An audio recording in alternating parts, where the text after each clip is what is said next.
Hola, bienvenidas y bienvenidos a este nuevo encuentro del ciclo de conversaciones sobre gráfica que estamos organizando desde el Museo Nacional del Grabado.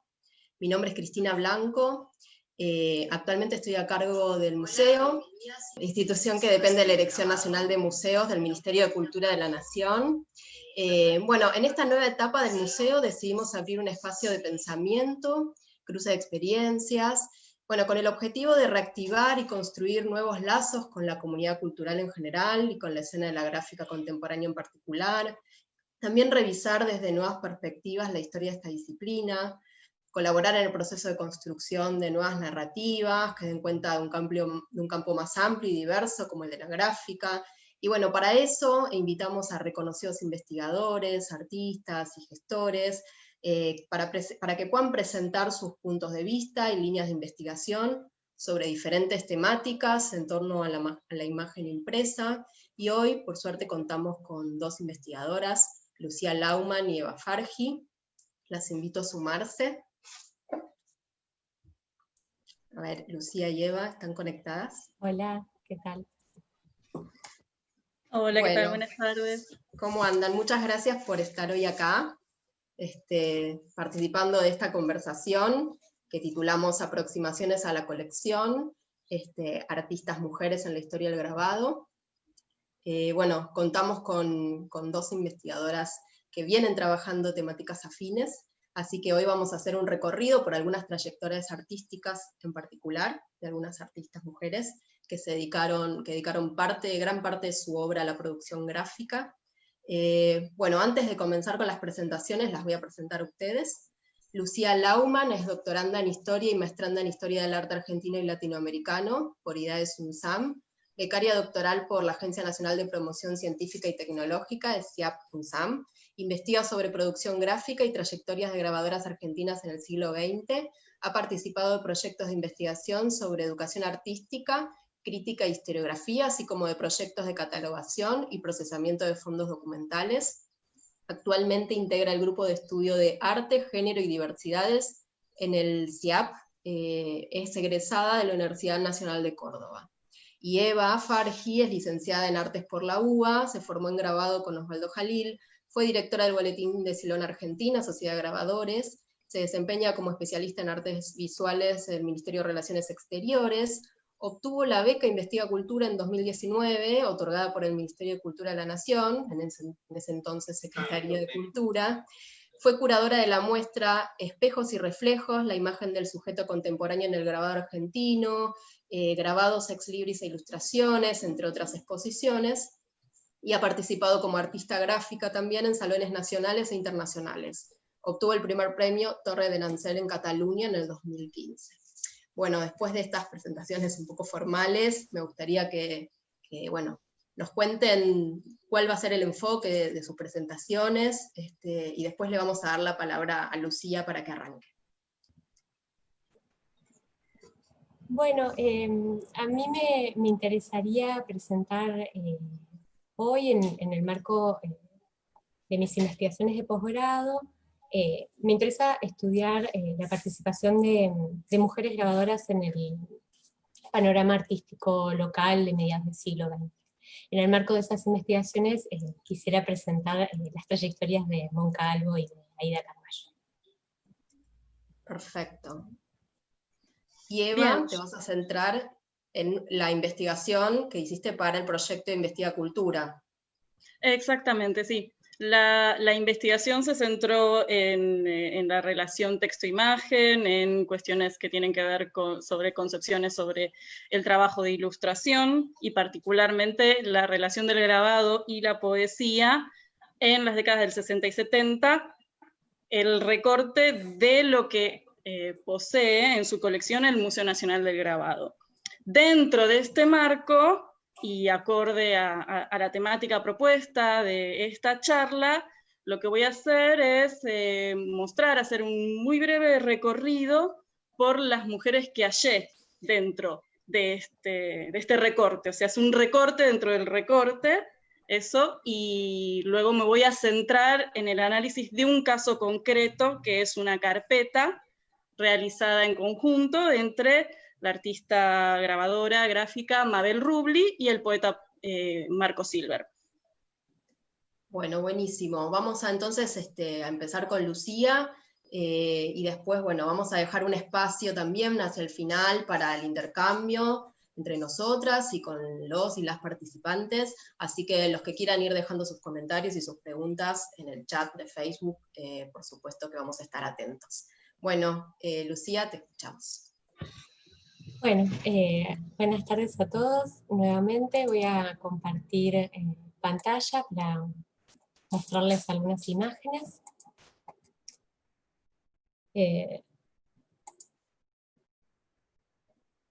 Creo que allí ya están viendo la presentación. Como comentaba brevemente recién, me interesa poner de relieve los modos en que algunas grabadoras intervinieron en el campo artístico local en mediados del siglo XX, en un contexto de creciente valoración en términos artísticos de la disciplina gráfica, pero también de desarrollo de emprendimientos institucionales de la disciplina. En este sentido, mi abordaje parte desde la historia feminista del arte, la que nos propone pensar a las artistas en tanto productoras culturales, parte de un continuum de artistas creadoras, buscando así evitar convertirlas en excepciones positivas, y estudiarlas en relación a los vínculos, las posibilidades materiales, las oportunidades, y las estrategias que pusieron en juego y que caracterizaron sus experiencias artísticas en un determinado momento histórico.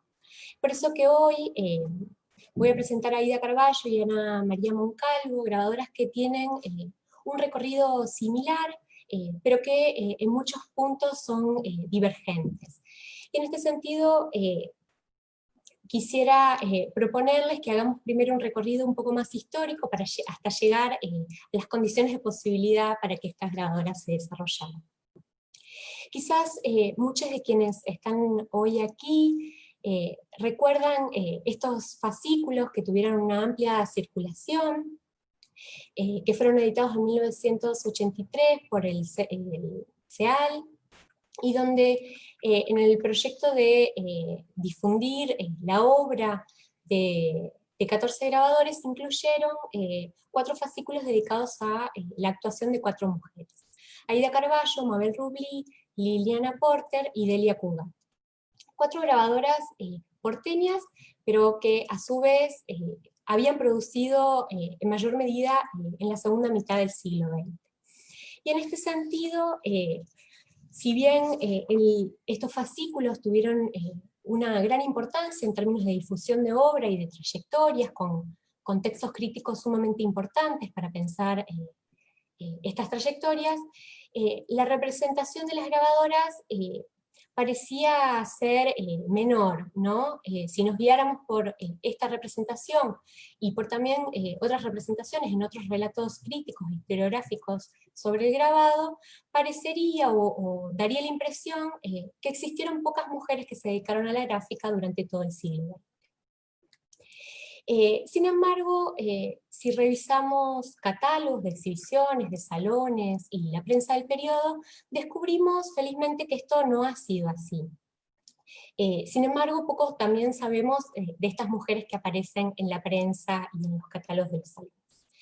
Por ejemplo, poco sabemos de la primera muestra de Aguafuertes que se realizó en Argentina, una muestra que realizó Julia Wernick a su retorno de Europa en 1909 en la Galería Whitcomb. Con los años, la producción gráfica en Argentina va a ir aumentando a medida que avanza el siglo XX, y también van a aumentar los espacios de exhibición de la obra gráfica. Y en este sentido, en este campo aún en consolidación, el grabado era considerado un arte nuevo, en el que algunos artistas comenzaban a incursionar, y las mujeres grabadoras no se quedarán atrás en este sentido. Leonie Matthys, por ejemplo, en un momento en el que las exhibiciones de grabados no eran habituales, va a realizar al menos 4 exhibiciones entre 1912 y 1917 en los salones Whitcomb de Buenos Aires y de Mar del Plata, donde exhibió numerosos aguafuertes y puntas secas. Durante estos años, además, va a comenzar a funcionar el Salón Nacional de Grabado, que, como ya sabemos, va a permitir la difusión y la consagración de artistas, constituyéndose como un espacio legitimador de la producción local. En su primera edición del Salón Nacional, o más bien desde su primera edición, va a aceptar grabados al buril, al aguafuerte y litografías. Sin embargo, en estas primeras ediciones no se van a exhibir, no se van a presentar grabados. A partir de 1913 empezamos a ver algunos grabados que se presentan, y en 1914 uno de los 3 grabados que se presentan al Salón Nacional van a corresponder a estampas de Leonie Matthys. Sin embargo, Leonie no va a ser la única grabadora en los años por venir que va a participar de estos espacios de exhibición. El incremento, como hemos señalado antes, de los llamados pintores grabadores, va a incluir el aumento paulatino de las mujeres practicantes de las técnicas gráficas. Aunque, si bien no fueran, como sabemos, las más favorecidas en las premiaciones. Sin embargo, en algunos casos sí obtuvieron distinciones, como es el caso de Emil César Forcada y María Esther Leanes en 1938, quienes obtienen los 2 primeros premios de adquisición en grabado, categoría que aún estaba incluida en la pintura. Ahora bien, si estos hitos, sumados a los numerosísimos nombres que aparecen en obras gráficas, tanto en los salones nacionales como en los salones de las distintas provincias y salones municipales, nos permiten darle una especial relevancia a la pregunta por el papel que jugaron estas mujeres en la plástica nacional. Y si esta presencia femenina es efectivamente tan contundente, entonces deberíamos empezar a preguntarnos, bueno, ¿dónde se formaban todas estas mujeres asiduas participantes de los salones? Ya que no todas podían acceder a formaciones en Europa, como había sido el caso de Leonie Matthys y de Julia Wang. En ese sentido ya ha sido señalado por otras historiadoras que un aspecto importante para entender el aumento de la presencia femenina en los espacios de exhibición es la ampliación de posibilidades educativas, de acceder a la educación artística. Y en este sentido, la apertura de talleres de grabado en las escuelas, en las instituciones de enseñanza oficial, va a jugar un rol preponderante. En 1910, como sabemos, Pío Colivadino, entonces director de la Academia Nacional de Bellas Artes, va a ampliar la formación artística de la academia, incluyendo la enseñanza del grabado en metal, entre otros talleres. Por esos mismos años, en 1910, se va a fundar además la Escuela Profesional número 5 de Artes y Oficios para Mujeres, una institución donde también se va a enseñar las técnicas gráficas, particularmente vinculadas a las artes del libro, entre otros oficios como la joyería. Al egresar de cualquiera de estas 2 escuelas, y luego de aprobar un examen riguroso, quienes deseaban continuar con su formación artística podrían ingresar a la Escuela Superior de Bellas Artes, Ernesto de la Carco, lo cual implicaba una instancia de formación sobresaliente a la que unos pocos artistas podían acceder. A diferencia de la Escuela Nacional de Artes Decorativas e Industriales, que ofrecía una formación segregada, y de la Escuela Profesional número 5, que era exclusivamente para mujeres, la Escuela de la Costanera va a presentar una educación mixta. Y a partir de 1932, con la asunción de Alfredo Guido como director, se van a iniciar en esta escuela las enseñanzas sobre grabado. Hacia 1932, a la labor de Guido, se va a sumar Adolfo Belloc, tras una nueva reforma del plan de estudio. Así como muchas estudiantes, las cuales podemos ver en pantalla en las aulas de la ESBA, provenían de la Escuela de Artes Decorativas de la Nación, como Clara Carrié, Manuela Ales Monasterio, María Catalina Otero Lamas y Aida Carballo, muchas otras se habían formado en la escuela Fernando Fader. Tal es el caso de Marín Iborra, Beatriz Juárez, Eloísa Moraz y Ana María Moncalvo. En este sentido, las trayectorias de Carballo y de Moncalvo son una muestra representativa de las formaciones a las que accedieron muchas grabadoras contemporáneas, pero a su vez son trayectorias singulares por los espacios a los que accedieron y los caminos que recorrieron. Es importante considerar que para esta época en la que tanto Moncalvo como Carballo se van a incorporar a la escuela, que para la década del 40, tal como nos lo ha recordado Silvia Dolinco ayer, en su clase en el marco de la exposición Artillería Gráfica del Mar, que la disciplina había alcanzado una especial valoración, inédita hasta ese momento, dentro del campo artístico local.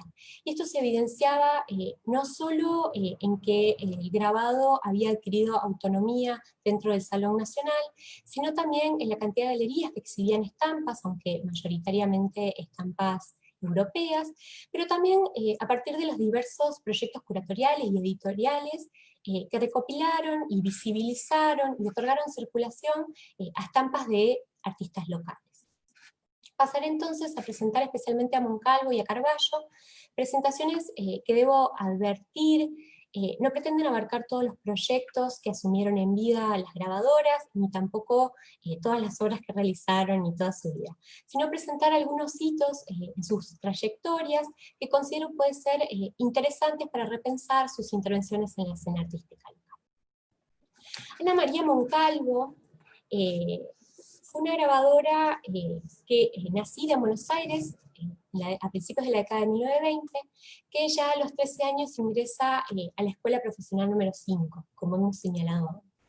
En dicha escuela va a estudiar en el taller de Artes del Libro y de la Publicidad, con Velo, y luego, al egresarse, va a decidir inscribirse en la Escuela de la Costanera en 1941.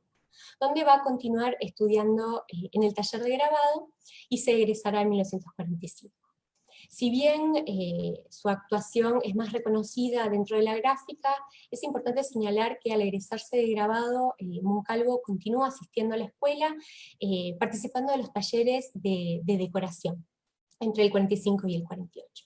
Durante esta época, Moncalvo se va a destacar como una alumna sobresaliente, egresándose con el premio Mitre al grabado.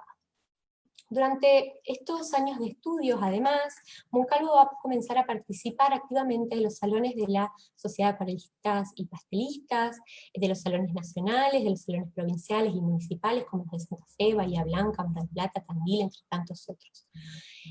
Tempranamente en estas instancias va a comenzar a recibir premios.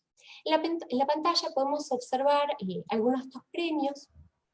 En particular, me interesa pensar Yo en el fondo del mar, una aguatinta que fue premiada en 1947 en el Salón Nacional, porque permite pensar también algunas particularidades o su formación fuertemente vinculada a las artes del libro, ya que dicha estampa fue pensada como una ilustración del poema de Alfonsina Storni.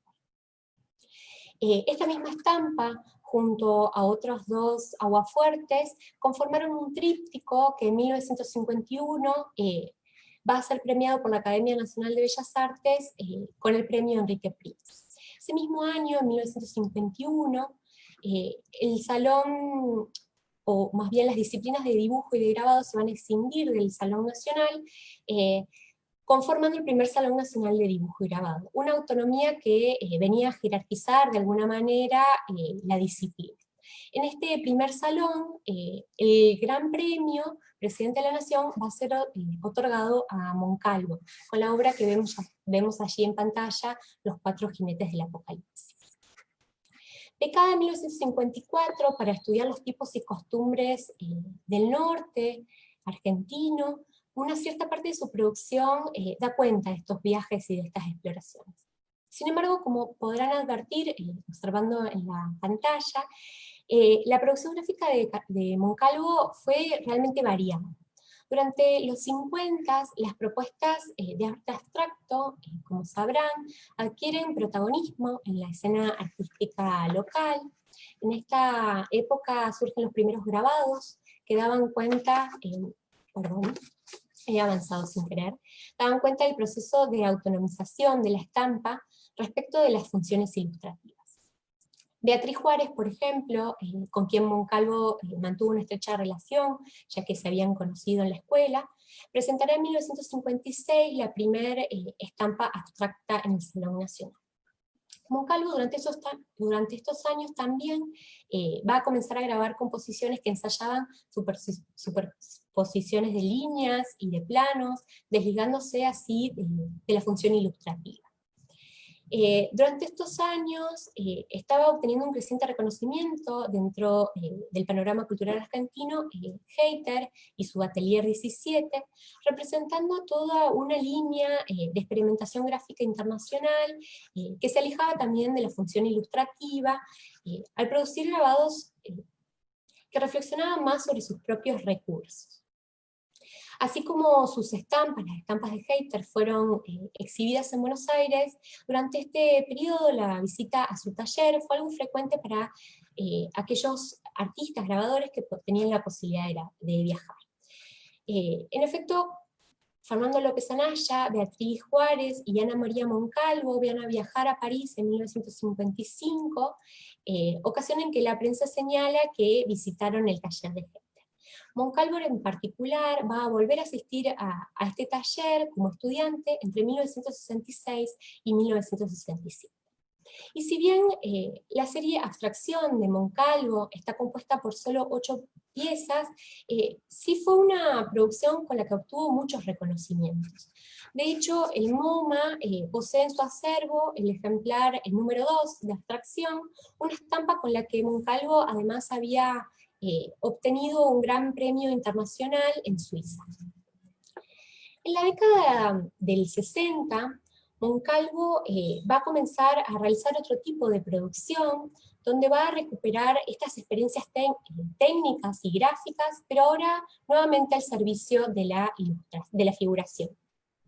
Presentando especies de collages visual, donde lograba por medio de la transferencia de distintas texturas a la chapa, mediante, por ejemplo, el procedimiento del barniz blando, ilusiones de collage. Para estas series, en las que va a trabajar a partir de fotografías históricas, Moncalvo retomaba de algún modo aquel repertorio temático que Belloc, quien había sido su docente en las dos instituciones educativas, había enumerado como posibles de la gráfica. Belloc, en 1935, siendo docente de la Escuela Fader, va a escribir un artículo en la publicación de esta escuela, donde va a señalar, y abro cita, paisajes, aspectos de nuestras ciudades y sus costumbres, reflejos del espíritu y la vida provinciana, y en general de todo aquello que es característicamente nuestro, y que viene a engrosar el caudal artístico documental de nuestro país. De esta manera, Belloc circunscribía las temáticas que consideraba acordes al grabado. Entre estas producciones de Moncalvo encontramos su serie Álbum de Familia, donde tal como el título lo indica, Moncalvo va a trabajar a partir de un álbum fotográfico familiar, como es el caso de la imagen que vemos en pantalla. Quizás las series más conocidas de este periodo, o al menos las más populares, son aquellas que ha dedicado a los cafés de Buenos Aires y al tango, imágenes que creó valiéndose de imágenes que recolectó o que investigó de distintos archivos fotográficos, como por ejemplo el Archivo Gráfico de la Nación. En estas indagaciones históricas, a Moncalvo le permitieron recrear ambientes y sentar alrededor de una mesa a distintos personajes históricos que no habían compartido necesariamente tiempo histórico. Este interés por la historia a Moncalvo también le permitió colaborar con la construcción de la historia del grabado local. Para fines del siglo XX, a principios del 2000, Jorge Taberner Irigoyen había sido convocado para escribir el grabado en la Argentina entre 1945 y 1965 para los tomos de la Academia Nacional de Bellas Artes. frente a lo cual Taberna Irigoyen recurre a su amiga Moncalvo, quien desde 1985 era académica de número también de la Academia Nacional de Bellas Artes. Moncalvo va a colaborar con este proyecto historiográfico revisando y enviando a Jorge Taberna Irigoyen listados completos de grabados y grabadoras activas en el periodo, recolectando datos y enviando fotocopias, libros y catálogos. Pero a su vez asesorando al médico cirujano y crítico de arte en cuestiones de la gráfica. En la pantalla podemos ver un fragmento de una carta que Taberna le envía a Ana María, consultando y haciendo preguntas sobre la producción gráfica del periodo, y además un listado de los apuntes sobre grabadores del periodo que Ana María Moncalvo construía para enviarle al crítico. Es interesante señalar que en dicho proyecto historiográfico la representatividad de las mujeres fue baja. Sin embargo, es posible pensar que las mujeres que sí efectivamente allí aparecen, aunque sean nombradas, lo hacen mediante la sugerencia de Moncalvo. De hecho, Taberna Irigoyen, en una de estas frecuentes cartas que solía enviarle a Ana María Moncalvo, señala que no se ha detenido en la producción de Beatriz Juárez, quien considera que no ha crecido suficiente su producción, a pesar de haber obtenido grandes premios nacionales. Del mismo modo, a partir de sus copiosos apuntes, hoy resguardados en el Museo Nacional de Grabado, observamos cómo Moncalvo incluyó en sus sugerencias a muchas más grabadoras de las que efectivamente se incorporaron.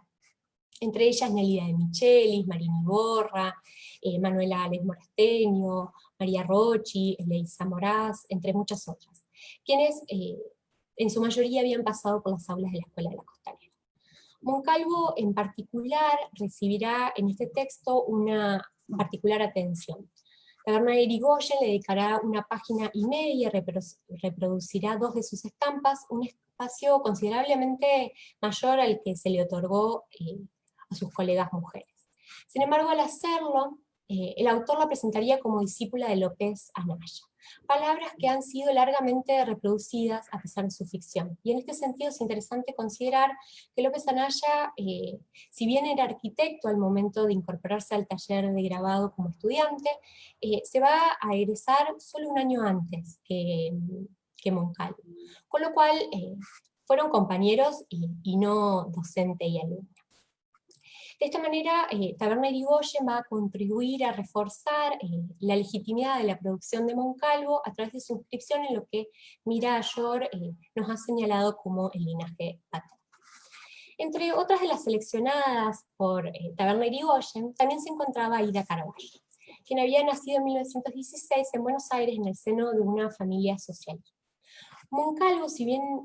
Carballo, si bien era mayor que Moncalvo, va a ingresar a la Escuela de la Costanera unos años después que Moncalvo, ya que había realizado otros recorridos previos. Se había egresado como profesora de dibujo en la Escuela Nacional de Artes Decorativas e Industriales, y también como experta en cerámica, y había estado ya dando sus primeros pasos como docente en escuelas de formación médica, media y técnica. Durante estos años en la escuela, aquí quiero señalar, esta es Aida Carballo en la escuela, junto a sus compañeros. Durante estos años en la escuela, Carballo, así como lo había hecho Moncalvo, va a empezar a participar asiduamente de muchos salones, buscando dar visibilidad a su producción. Quisiera detenerme en esta ocasión en 2 premios particularmente connotados, si queremos pensar las particularidades de las presencias femeninas en estos espacios. En primer lugar, en 1948 se la premia en el Salón de la Sociedad de Acuarelistas y Grabadores con su estampa El corazón, la calle y la lluvia. Otro ejemplar de esta misma chapa va a ser presentada el año siguiente en el Salón de Arte de La Plata y nuevamente premiada.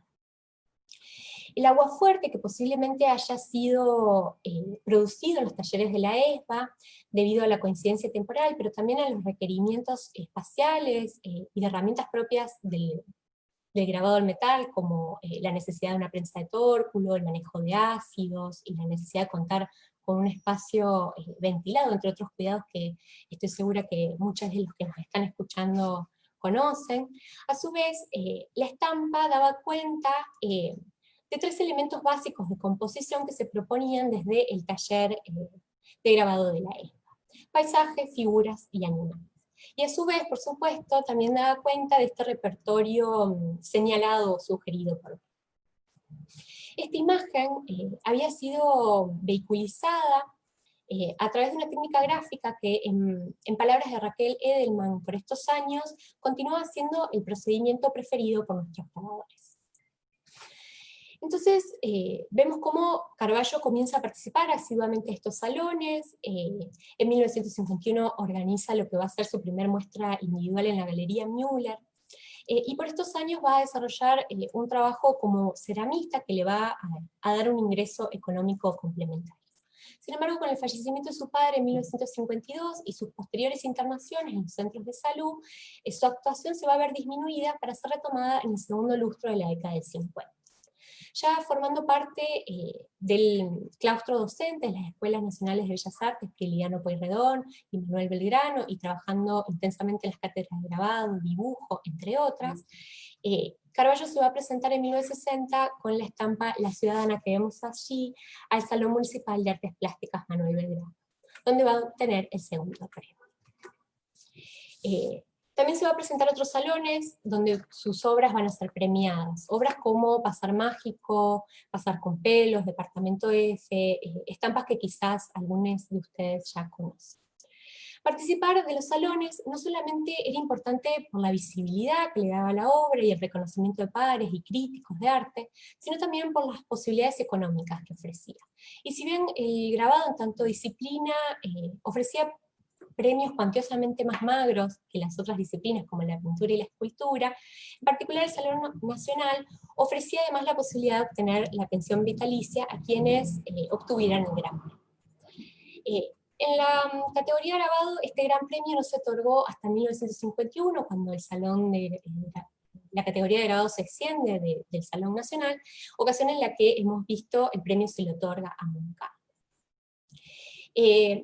Para 1964, luego de reiteradas presentaciones al Salón Nacional, Aída Carballo se presenta con Autorretrato con narices. Esta estampa le posibilitó ganar a Carballo el premio de honor, pero no el gran premio como ella aspiraba. Frente al desconcierto de no haber ganado el gran premio y así no poder acceder a la ansiada pensión vitalicia, Carballo decide que esta sería su última vez en presentarse al Salón Nacional.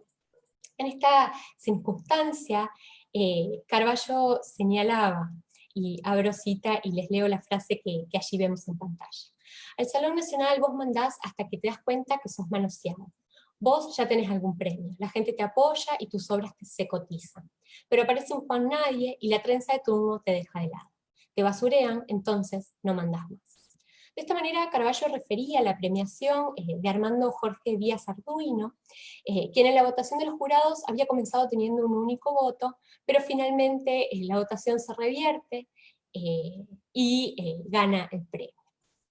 Y si bien no sabemos las razones por las que llevaron a este jurado compuesto enteramente por varones, a otorgar el premio a Díaz Arduino, sí es interesante notar que este artista se había egresado el mismo año de la Escuela de Artes Decorativas de la Nación, como Carballo, en 1937, pero que no había continuado su formación en la escuela superior, y que si bien había obtenido algunos premios, gozaba en general de menor reconocimiento de la crítica. De hecho, algunos críticos en el momento habían eludido mencionarlo cuando señalaban a las obras laureadas en el Salón Nacional que eran verdaderamente interesantes. Paradójicamente, en Autorretrato con narices, que había sido bien recibido por la crítica, Carballo nos observa con su mirada penetrante, interpelándonos. Allí ella había decidido representarse, rodeada de rostros de perfil que aparecían alrededor de su rostro, como emulando la ajetreada ciudad, ¿no? el inicio de una frase que podríamos interpretar contra la opresión que corona la estampa, a la manera de pintada callejera, es una consigna que adquiere nuevas capas de sentido si observamos en particular que todas las figuras que rodean a Carballo corresponden a varones. Quizás esta fuera la manera que tuvo Aída de rebelarse contra ciertos mandatos patriarcales, quien además decide presentarse sin atributos estéticos identificados con la feminidad, y se apropia de un atributo típicamente masculino en su representación, como es la nuez de Adán remarcada. Esta obra fue presentada en otras instancias, en otros salones, porque si bien Carballo decide no mandar más al Salón Nacional, va a seguir participando en otras instancias de premiación. Sin embargo, me interesaría resaltar, ya que no nos detendremos en otras estampas de Carballo, que esta decisión de solo presentar su rostro, sin incluir su cuerpo, va a configurar toda una tipología de composición en la que el encuadre intimista, que privilegia la descripción de los rostros, por sobre la descripción del espacio público que los contiene, se va a repetir en muchas de sus estampas que continuaría exhibiendo en otros espacios. Durante estos años, como ya ha sido señalado, Carballo además sería parte de los claustros docentes de la Escuela Nacional de Bellas Artes, Manuel Belgrano y Prilidiano Pueyrredón. Pero a su vez recibiría en su taller a numerosos estudiantes y artistas en formación. Y si bien muchas de las lecturas críticas historiográficas que se han hecho sobre su actuación en el campo artístico local, luego de su fallecimiento, han tendido a leer su producción vinculada fuertemente a la categoría de la locura y vinculándola a una genealogía masculina, aspectos en los que no pretendo centrarme en esta presentación hoy, sí me interesaría señalar que si bien Carballo no va a ser la única grabadora que va a trabajar también como docente en las instituciones de enseñanza oficial, porque de hecho Moncalvo también lo hizo, sí es principalmente desde su rol como docente artista y desde el reconocimiento que muchos artistas y grabadores que pasaron por sus aulas, por sus talleres o simplemente que conocen su producción, que podríamos empezar a pensar cómo a partir de Aída Carballo se comienza a configurar un linaje materno al que numerosos artistas, especialmente grabadores, en la actualidad reconocen como un referente indiscutido e importante en su producción. Muchas gracias. Voy a dejar de compartir.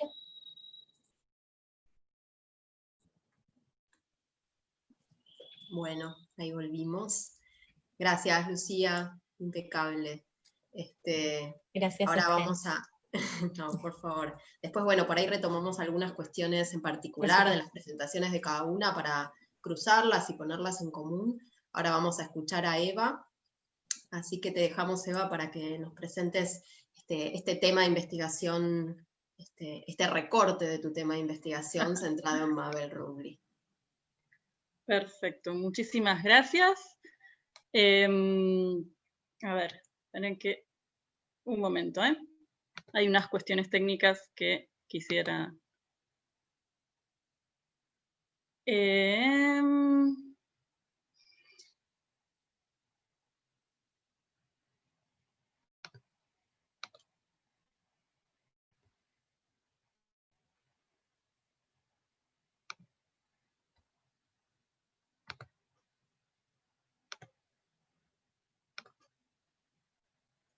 Bueno.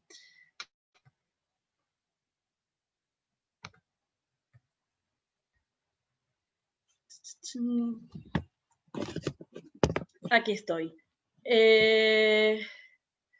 Bueno, muchísimas gracias. Quiero agradecer de nuevo. Disculpen este pequeño hueco. También felicitar a Lucía por la reciente exposición, que también me sirve de marco para el recorrido que voy a presentar en este momento. Bueno, muchas gracias Cristina, muchas gracias al Museo del Grabado. Agradecimiento que también hago extensivo a las y los trabajadores que durante el año pasado me asistieron en lo que fue la tarea de relevamiento para esta investigación. que se inició a mitad del año pasado, que afortunadamente pude concluir este trabajo de relevamiento antes de que se declarara la pandemia, ¿sí? Bueno, el agradecimiento es especialmente a Sol y Santiago, y también a Paula Cingoni, que apoyó el proyecto en cuanto lo presenté.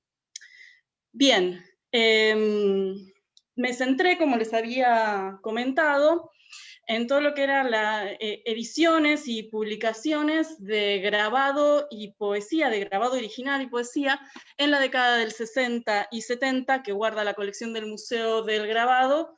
Este periodo lo elegí por varias razones, porque es el momento en que se funda el Museo del Grabado, por lo tanto también intuía que podía haber bastante material, y también porque es un periodo que afortunadamente y recientemente ha sido muy estudiado, entonces contaba con un marco teórico que me brindaba, un marco teórico y de investigaciones que me brindó muchísimas herramientas a la hora de tratar de indagar en aspectos un poco más puntuales. Me refiero a los trabajos de Silvia Dolinco o Fernando Davis, por nombrar algunos de ellos.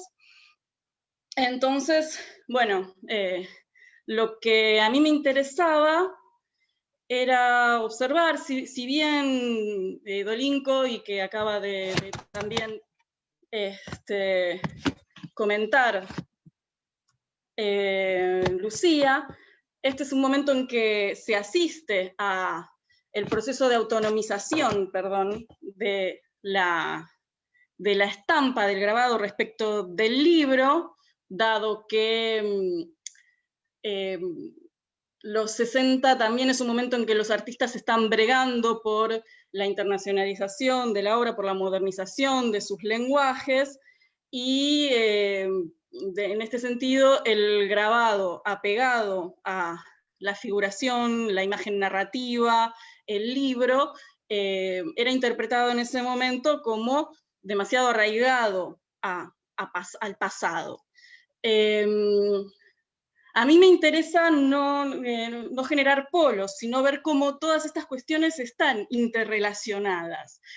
Y que de hecho, el libro, la pequeña edición, la carpeta, que también resultó una herramienta de circulación de la estampa, por su posibilidad técnica de reproducción, fue también un terreno de investigación, a veces formal, a veces técnico, a veces conceptual, y particularmente también me interesó indagar en todo lo que fuera también toma de posición explícita, por ejemplo, en prólogos, todo aquella información que diera cuenta de cuál era la postura que tomaban los y las artistas, los y las editores, etc., en relación a esta problemática.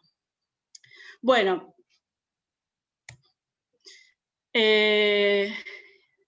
y además de esta introducción que acabo de dar, quería de alguna manera presentar esta presentación, valga la redundancia, con esta cita: los buenos poetas nos enseñan a ver mejor, y sin embargo sus palabras son ciegas. Es una cita de Regis Debray, de su libro Vida y muerte de la imagen, palabras con las que me gusta dar cuenta de la naturaleza imbrincada de lo visual y lo verbal, más en estos objetos que resultan híbridos de texto e imagen, ¿sí? Problemáticas teóricas que abordan, bueno, tanto Regis Debray como Mitchell o Louis Marin para estudios semiológicos de la imagen, o para los estudios visuales, ¿sí? A esta cita, a estas palabras, me permito agregar que quizá el grabado nos permita leer entre líneas a la poesía. Iniciamos entonces un pequeño recorrido, la primera parte de lo que es esto, este recorrido,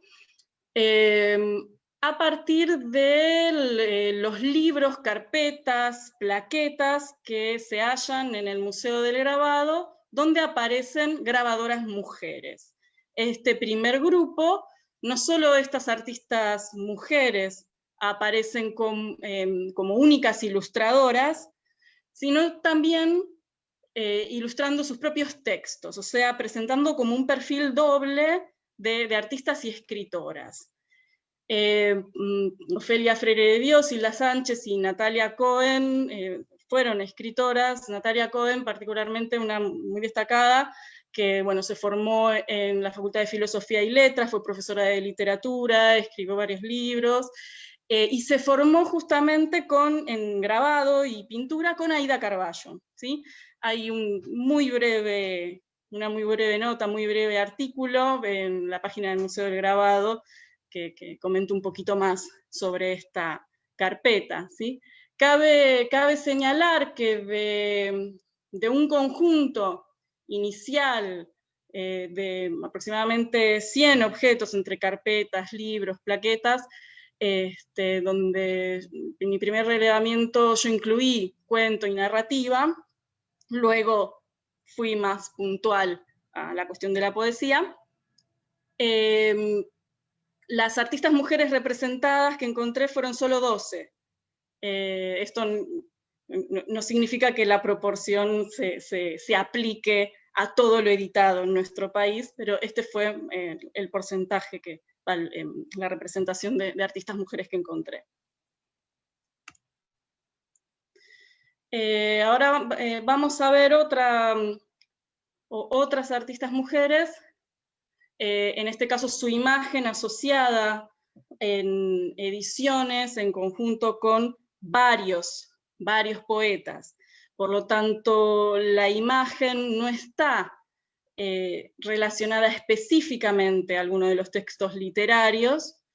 En algunos casos la imagen engloba a la literatura. Esto también me refiero puntualmente cuando la imagen del grabado es imagen de portada, entonces de alguna manera viene primero, presenta la publicación. En libros que puedan ser antologías que recojan a varios escritores y así. En este caso estamos viendo una carpeta, un grabado y 2 poemas, que tiene una xilografía de Sara Piñeiro y poemas de Mario Satz y Leopoldo José Bartolomé, ambos poetas jóvenes que estuvieron vinculados a las últimas revistas surrealistas de nuestro país. Y lo que me interesa aquí, además de resaltar que la imagen presenta estas características de experimentación con la impresión de las vetas de la madera, una característica del grabado de finales de los 50 y principios de los 60, en donde los artistas, utilizando los mismos materiales del grabado más canónico, buscan una experimentación técnica.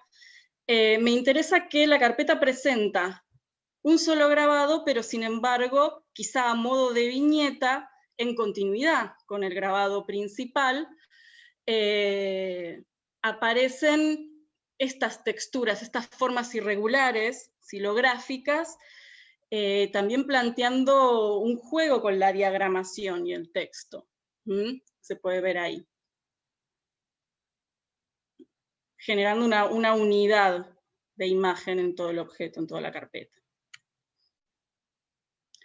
En este caso, la grabadora y pintora Elena Diz, que también formó parte del grupo Espartaco, integra un cuadernillo de 6 poemas y una xilografía editada por Ediciones del Alto Sol, que es una editorial que llevó adelante el poeta Rubén Derlis. Esto también es interesante, o sea, empiezan a aparecer la figura del poeta editor o la figura del artista editor. Aquí el grabado no está presentando a toda la publicación, la grabadora es una más entre todos los que están convocados. De hecho, aparece en el listado, no diferencian, o sea, en el listado están todos juntos, poetas y grabadores, en este caso una sola, esta mujer.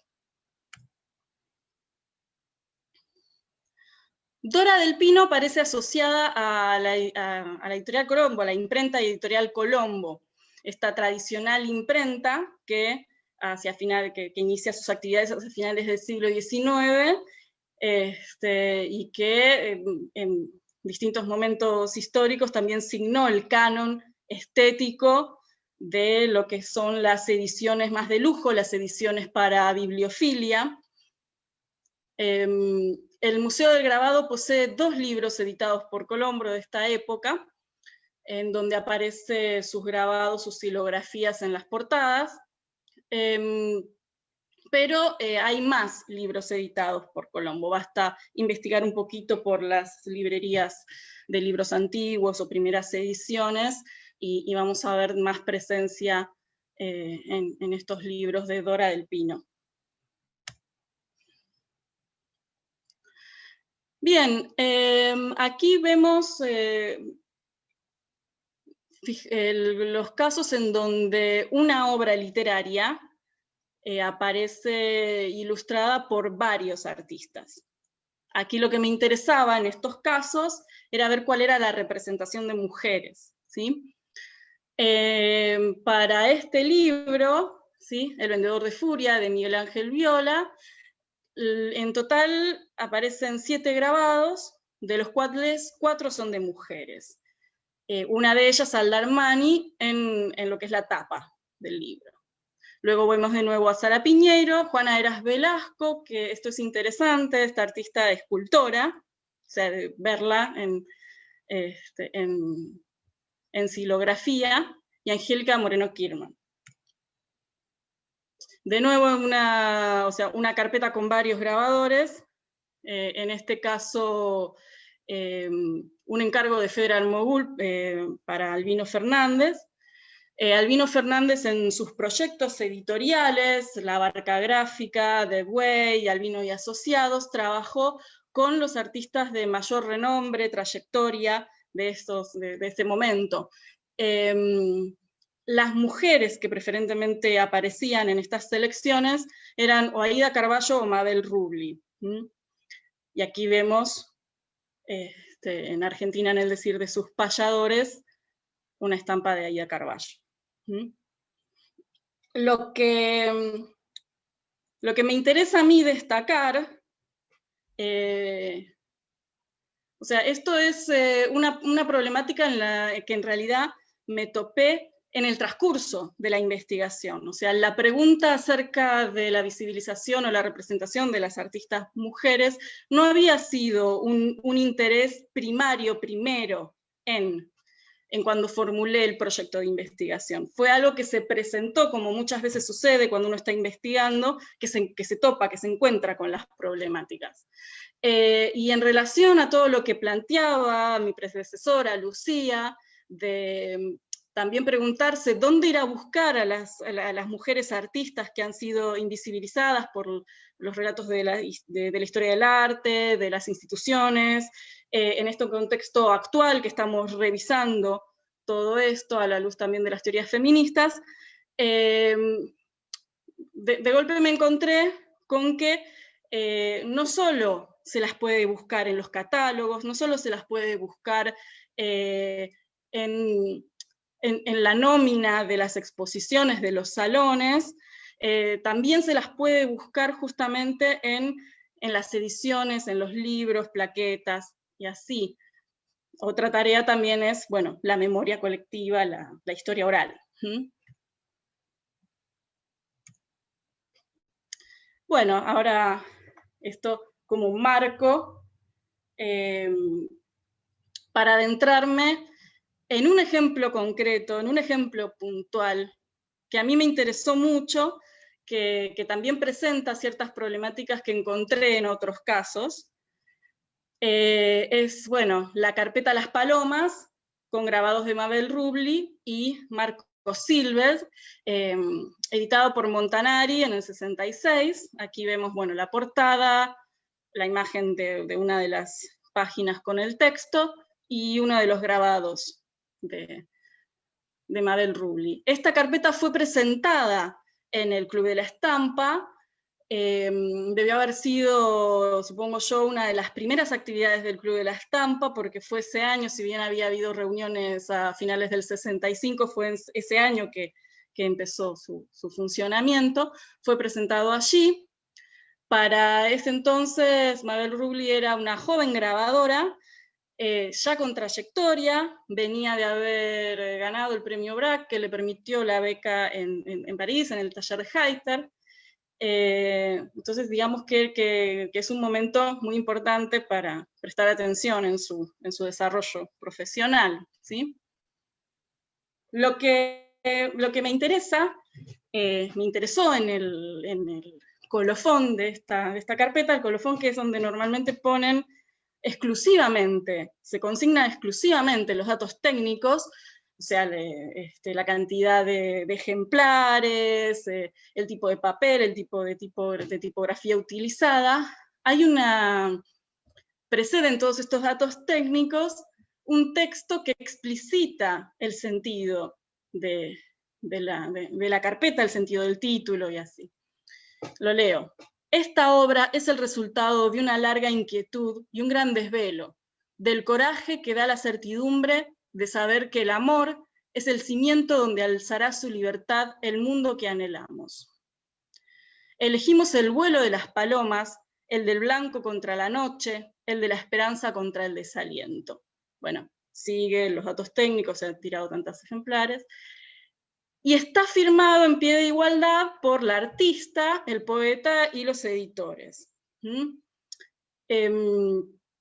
Es un detalle que no me parece menor. Aquí vimos las tres estampas que se incluyeron en la carpeta. La carpeta incluía las estampas y 3 poemas, o sea, también una cuestión de paridad en el contenido. Aquí el aspecto que más me interesó en relación a la temática de mi investigación es la inclusión del texto en la estampa, ¿sí?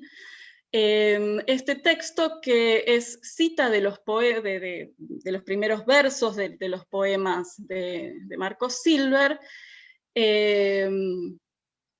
pasados en una suerte de letra manuscrita, que no es manuscrita en el sentido que, bueno, forma parte de la estampa, forma parte de la matriz, porque después se reproduce, se imprime. O sea, el grabado genera estas cuestiones ambiguas, ¿no?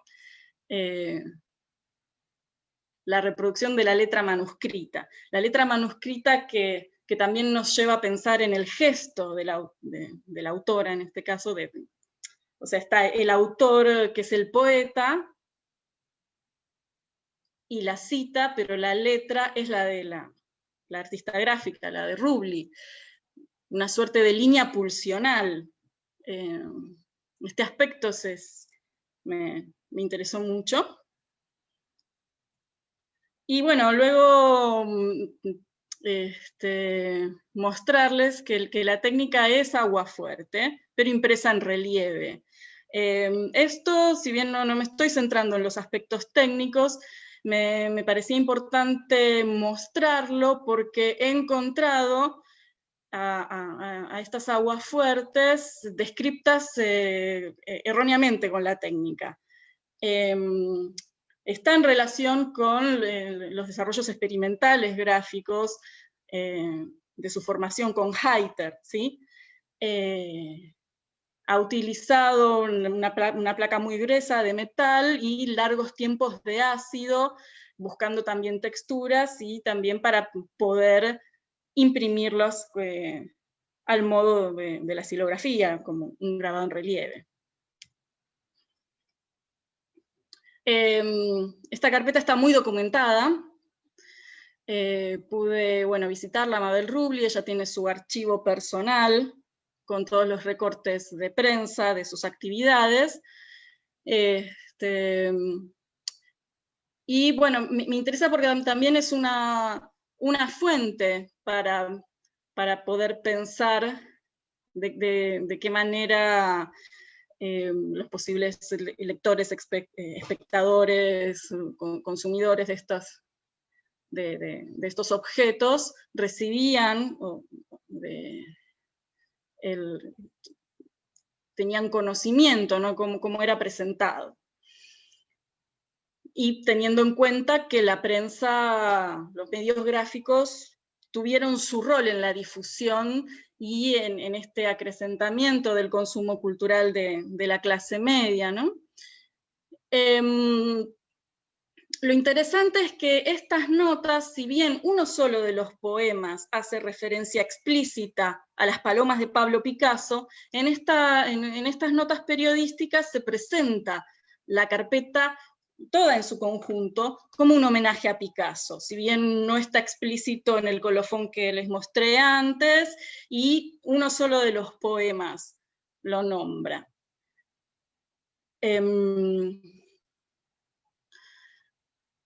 Y bueno, en el artículo de Inés Marinov, de esta destacada crítica literaria, que también les hace un mini reportaje a Mabel y a Marcos, me interesó justamente traerles esta cita porque pone en cuestión algo que les había anunciado en un primer momento, o sea, esto de que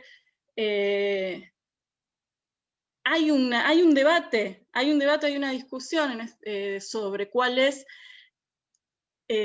sobre cómo se define el trabajo de ilustración, la relación entre la jerarquía de las artes.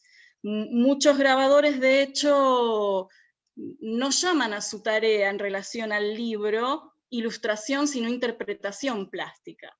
Marcos Silver, y aquí les leo, sentaba esta posición. Tradicionalmente el dibujo ilustra el poema, pero nosotros, un poco en contra de ese concepto, nos dictamos un tema y los dos lo hicimos en forma independiente.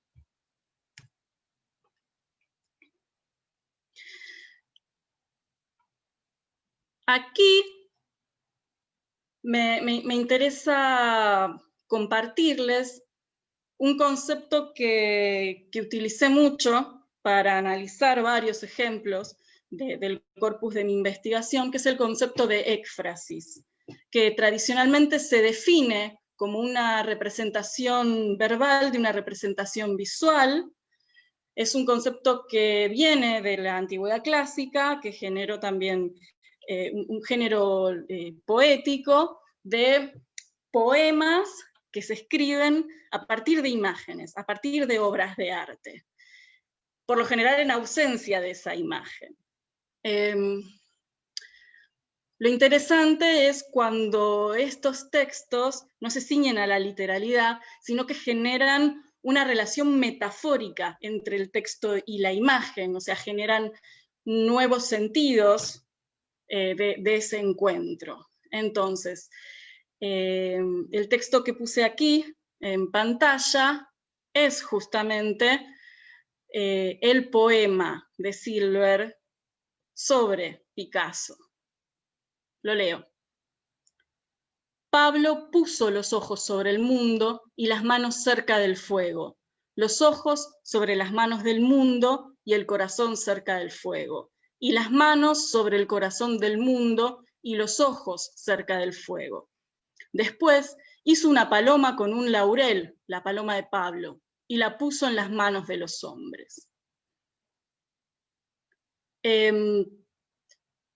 Que una parte de este poema, que es ecfrásico, esté incluida en la estampa de Mabel Rubli, utilizando también y entendiendo el texto como imagen, empieza a complejizar bastante lo que son las relaciones texto-imagen. O sea, se genera todo un juego de intertextualidad que resulta bastante más complejo que a primera vista. Pero si además le agregamos la relación que se pueda llegar a plantear con estos otros textos que aparecen en la prensa gráfica, este artículo al cual ya había hecho referencia de Inés Malinov, cuando lo observamos, la imagen que está, la protagonista, es Mabel Rubli trabajando en su taller. No hay fotos de Marcos Silver, no hay reproducciones de las imágenes de las aguafuertes. En el contenido de la nota, les decía, hay una breve entrevista a ellos, y luego se reproducen íntegramente, se citan íntegramente los 3 poemas.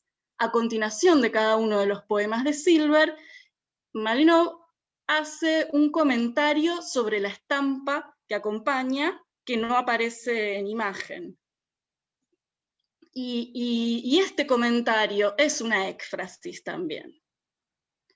Leo una de ellas.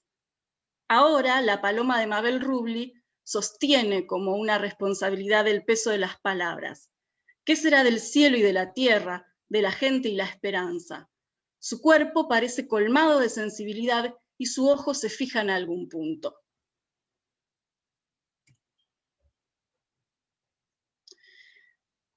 Bien, para contextualizar estos temas que despierta la carpeta Las Palomas, también me interesaba ponerla en relación con la producción que ella estaba realizando en ese momento, ¿sí?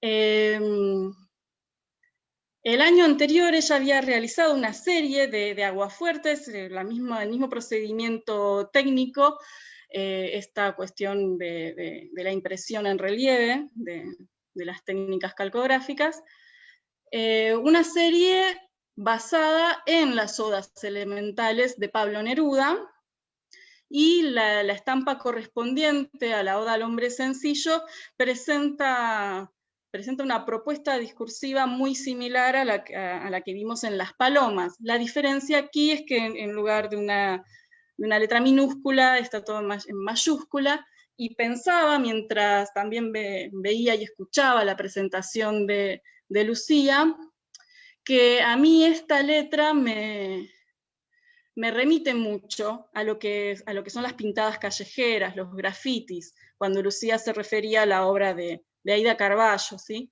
En el contexto del corpus de mi investigación, también hallé la carpeta graffiti de Edgardo Antonio Vigo, en donde él lleva al papel la tipografía, la gráfica de las paredes. Creería, esto es a nivel de una opinión mía, una hipótesis mía, que estaría muy relacionada también esta suerte de referencia al graffiti como paralelo a la intención de los poetas de este momento, los poetas más interesados por las temáticas sociales, que incluyen en sus versos las voces urbanas, o sea, que hacen a veces una suerte de transposición de las voces populares. Así como los poetas hacen esa transposición, creo que en muchos casos, muchos grabadores y grabadoras hacen lo mismo, que este podría ser uno de esos casos. La otra imagen correspondiente a la serie Guerrilleros es una obra que refiere al conflicto bélico de la guerra de Vietnam. Se puede leer fragmentariamente el nombre de Don Xoai, que es el nombre de una aldea vietnamita que fue escenario de una de las batallas de este conflicto. En este momento se organizaron diversas actividades y exposiciones colectivas de los artistas en repudio a la intervención imperialista en Vietnam. Mabel Rubli participó de ellas. Este grabado fue incluido hace unos pocos años en ocasión de que fuera la Feria Internacional del Libro de Guadalajara, en la exposición La Protesta, con curaduría de Silvia Dolinco y Laura Malosetti Costa. Y bueno, además de la inclusión del texto, aquí me interesa también mostrar un poco que esta expresiva figura que sostiene a quizás un niño muerto, lo que parece un niño muerto, remite también al Guernica de Picasso, como que es una figura que está también bastante presente.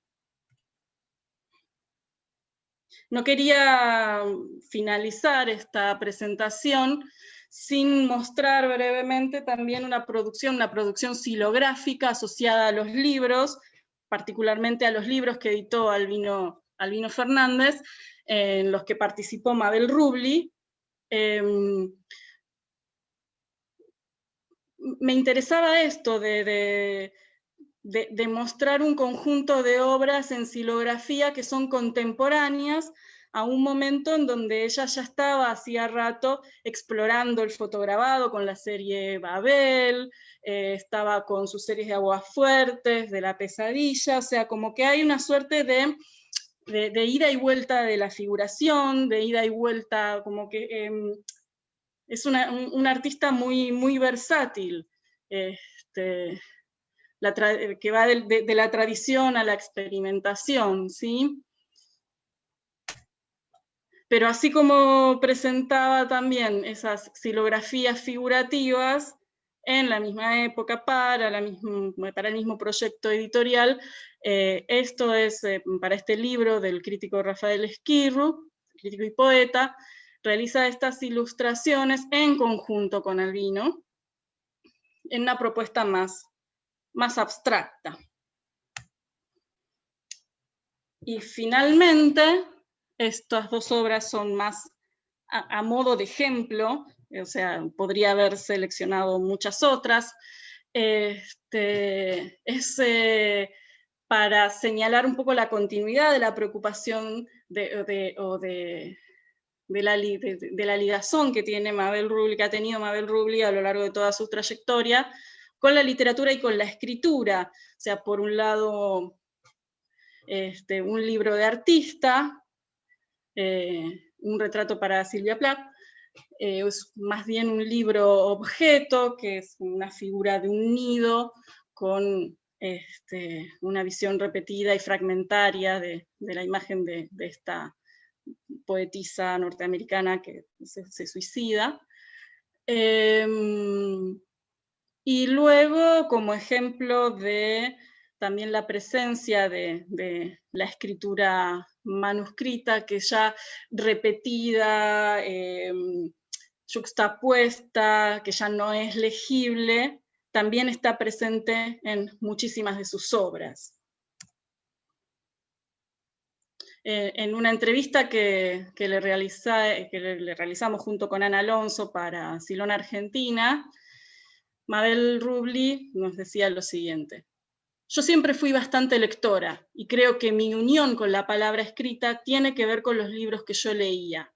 Es decir, que creo que es un frustrado intento de escribir. Siempre la obra literaria fue un detonador de temas, de ideas, para desarrollar mis imágenes al punto de llevar la palabra escrita a la obra. La palabra escrita es una unión con la literatura. Y con estas palabras agradezco también a todos ustedes por la atención. Muchísimas gracias. A ver.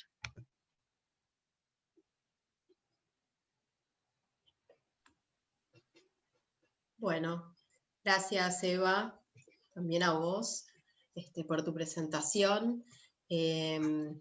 Bueno, nada, estamos esperando más preguntas. Hay muchas felicitaciones y agradecimientos por compartir todo esto que ustedes vienen llevando adelante desde una perspectiva de investigación académica. Como desde las instituciones culturales y museísticas, por supuesto, estos temas son cada vez más relevantes y más necesarios. Esta charla es una de las tantas iniciativas que se están llevando adelante en épocas contemporáneas para tratar de subsanar esas omisiones y esas trayectorias invisibilizadas. Pero bueno, yo quería empezar a charlar con ustedes preguntándoles desde un enfoque como más particular, cómo las atraviesa a ustedes, ¿no? El feminismo, el pensamiento feminista, la investigación con perspectiva de género, ¿no? Desde sus propios roles profesionales. ¿Querés hablar vos, Eva? O bueno, a mí me atraviesa... No, me atraviesa en muchísimos aspectos, o sea, desde mi vida familiar, mi vida laboral, mi vida artística, o sea, el feminismo hace que te replantees todas tus relaciones, entran en crisis todas tus relaciones. Desde la manera en que llevas adelante proyectos colectivos con tus colegas artistas, hasta de golpe esto que les contaba. Yo empiezo a hacer la investigación y me encuentro con el problema. O sea, es así. Entonces, sí, eso me pareció interesante de tu presentación, ¿no? Como más allá de que tus líneas de investigación hayan sido otras, digamos, de por sí uno ya está pensando desde esa perspectiva cualquier tema, ¿no? Entonces ahí aparecen esas nuevas problemáticas que o derivan en nuevos problemas a investigar, o al menos nos ayudan a mirar con esa perspectiva de poner en valor ciertas producciones que uno detecta en esos procesos que no tuvieron la suficiente valoración en su propio momento histórico, ¿no? Bueno, yo me quisiera sumar brevemente a lo que ha dicho Eva. Es cierto que el feminismo nos atraviesa, y que cuando una se piensa feminista es difícil después pensar el resto de sus actividades por fuera de esa línea de pensamiento. Ahora bien, creo que el feminismo es más bien una decisión política, y que pensando en nuestra práctica histórica, en mi caso, porque bueno, no soy artista, pero también sí en la práctica docente, se convierte o forma ser parte también de las metodologías de trabajo. Y en ese sentido uno se empieza a preguntar dónde están estas otras mujeres, de qué manera vivieron, de qué manera colaboraron, cómo estaban produciendo, cómo generaron vínculos, pero que también, bueno, en nuestros casos particulares, justo hemos presentado producciones de artistas mujeres, pero el feminismo también habilita a pensar otras disidencias, a pensar las nuevas masculinidades, o cómo los varones se vincularon también, y en ese sentido creo que es importante, o al menos para mí, pensarlo en términos políticos, de una decisión política, de qué voy a hacer con lo que me sucede. Sí, totalmente. Se presenta el problema, te interpela, y uno ahí tiene que tomar posición. Sí. Bueno, y vos, Eva, que has trabajado bastante la colección, pudiste hacer como, aunque sea un relevamiento panorámico, ¿no? De la representatividad de las mujeres en la colección. ¿Podés llegar a reponer algo en relación a esta cuestión de cómo fue, digamos, el proceso de adquisición, ¿no? En relación a estos porcentajes y esta no paridad que se da en general, ¿no? La adquisición en su mayoría fueron donaciones. Y eso, de hecho, lo ves en los... o sea, hay dedicatorias manuscritas, por lo general de los grabadores, o sea, que se lo daban a Pécora. Están dedicados a Pécora. Uh-huh. Sí. Luego, igualmente... mi acercamiento a la colección es puntualmente en lo que es esta problemática de grabado y literatura en esta época. O sea, tuve este periodo de 6-7 meses que pude hacer el relevamiento. Así que queda mucho más para... Claro. Por para eso investigar. digo, me parece que digamos, la articulación con investigadoras e investigadores para cualquier institución es fundamental, es un trabajo pendiente para el museo, ¿no? Es un trabajo que hay que iniciar y que debemos llevar adelante, así que todos los aportes, por supuesto, que ustedes ya vienen haciendo en sus campos profesionales, la verdad que suman muchísimo y se los agradecemos mucho. Gracias, Cristina. Si me permiten, me gustaría como meterme como en esa pregunta, que si bien está dirigida a Eva, porque ha tenido la posibilidad de trabajar con la colección, quisiera como hacer un breve comentario que tiene que ver con, yo no he tenido la posibilidad de acceder a la colección gráfica, pero sí al archivo de Moncalvo, y me parece que allí he encontrado mucha documentación relativa a las donaciones que realizó al matrimonio Pécora, como bien mencionaba Eva. Y creo que ahí la gestión de estos grabadores, pero en particular de las mujeres, pensando en la trascendencia de su producción y en poder formar parte de los acervos de las instituciones, es algo interesante también para considerar, ¿no? La autogestión. Y así evadir un poco, o de alguna manera intentar evadir esto que Greer señala como los obstáculos en la carrera de las artistas mujeres, ¿no? Esa obra que desaparece. Y me pareció sumamente interesante cuando mostraba Eva, además de las estampas, los tacos, porque me recordaba que en esos listados que había tenido la posibilidad de leer, además de las estampas, había muchísima cantidad de chapas, y eso como registro de la producción también, ¿no? Y incluso en la donación, ella consignaba, bueno, esto se los dono, pero con el compromiso de que si el día de mañana lo necesito para volver a imprimir, o si algún familiar mío lo necesita, el museo se lo prestará. Como estos vínculos entre instituciones y artistas me parecen también sumamente interesantes para repensar o estudiar. Sí, genial. Estoy acá revisando a ver las preguntas del público. Acá preguntan si tanto Aida Carballo como Ana María Moncalvo vendían obra durante su etapa de producción, digamos, más plena, ¿no? Sí, vendieron obra no lo suficiente como para vivir de la venta de obra, vendieron mucha obra, las dos produjeron muchísima cantidad de obra. De hecho, bueno, el archivo personal o parte del archivo personal de Carballo está resguardado en espigas, y en espigas se resguardan muchísima cantidad de recibos que dan cuenta de estas transacciones, de los precios que tenían las obras, pero sobre todo dan cuenta de una gran cantidad de estampas vendidas al extranjero, de coleccionistas internacionales que han adquirido la obra. Pero sí, vendieron muchísima obra.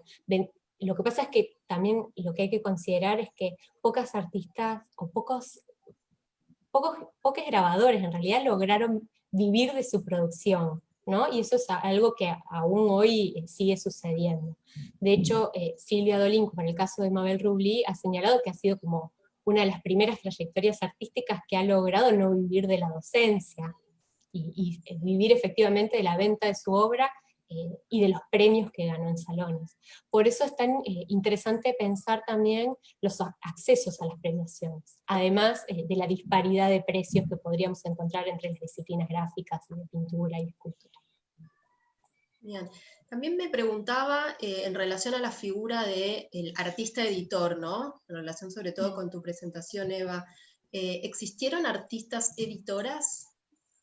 ¿O fue un rubro estrictamente reservado para la producción masculina?